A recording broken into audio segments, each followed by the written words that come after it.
Assalomu alaykum, hurmatli kanalimiz kuzatuvchilari.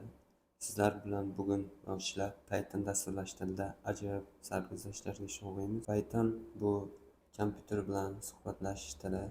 Unda siz kompyuterda salom deb, o'yin o'yna yoki robot tur deyish mumkin bo'lgan buyruqlarni bera olasiz. O'yinlar o'z ma'nosida Python bilan siz o'zingiz o'xshagan o'yinlarni yaratishingiz mumkin. Marioga o'xshagan o'yinlar, yugurish, sakrash, darajalarni oshirish va robotlar texnikasida buyruqlar bera olasiz. O'ngga, chapga yurish buyruqlarini bera olasiz. Bundan tashqari o'zingizning Telegram chatbotlaringizni yaratishingiz mumkin bo'ladi. Bu juda qiziq, ajoyib bo'ladi.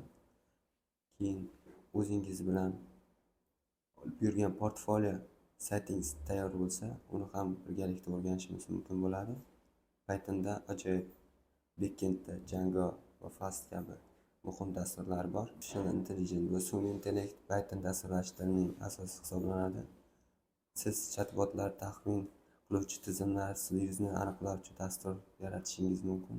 Hatto ChatGPTga o'xshagan modellar yaratishingiz mumkin. Masalan, sizning kodingiz shu haqidagi ma'lumotlarni o'qiydi, tahlil qiladi, hatto savollarga javob bera oladi. Python bu faqat kod yozish emas, siz g'oyalaringizni dunyoga chiqaradigan sehrli vosita hisoblanadi. O'yinchi emas, siz yaratuvchi hisoblanasiz. Pythonda dasturchi bo'lish uchun sizga kompyuterda maxsus daftarlar yoki o'zingiz istagan kod editor bo'lishi mumkin.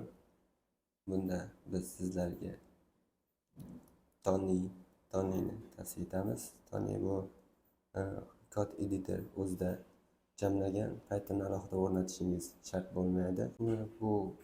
Nima uchun Tony deganda, Tony dizayn va kodni chiroyli formatda chiqarishga yordam beradi. Buni dalam yuklab olamiz. O'zingiz mos versiyani keyin o'rnatish tugmasini bosasiz. Dasturda yuklangandan keyin u sizning yuklamalar papkangizda turgan bo'ladi. Tony'ni o'rnatish juda ham oson. Do'stda run tugmasini bosasiz, install bosasiz. O'zi avtomatik o'rnatib beradi. Bu Python 3.10-versiyada bo'ladi. Muhit editor va shakli juda ko'rinishga ega, scena va qiziqarli, faqat bir xil rangdan iborat emas, o'zingizga mos rangni o'zingiz tanlab olishingiz mumkin bo'ladi. Bu o'rnatib oldingiz. Keyin o'zingiz kompyuteringizda qidirib Tony ochib olamiz. Tony dizayn jihatdan ancha qulay. O'zingiz kod yozganingizda shakllarni o'zgartira olishingiz mumkin bo'ladi. Pythonda birinchi kodimizni yozamiz. Print qo'shtirnoq bu kodni o'qish xuddi printerga chiqarishda, qog'ozdan chiqarishda oson. Salom, kelajakda yulduz chiqaramiz. Faqat bitta qator kod va kompyutering sizga javob beradi. Bu mo'jiza. Bu Python. Videomiz yoqqan bo'lsa like bosing. Kanalimizga obuna bo'lishni unutmang. Sog' omon bo'ling.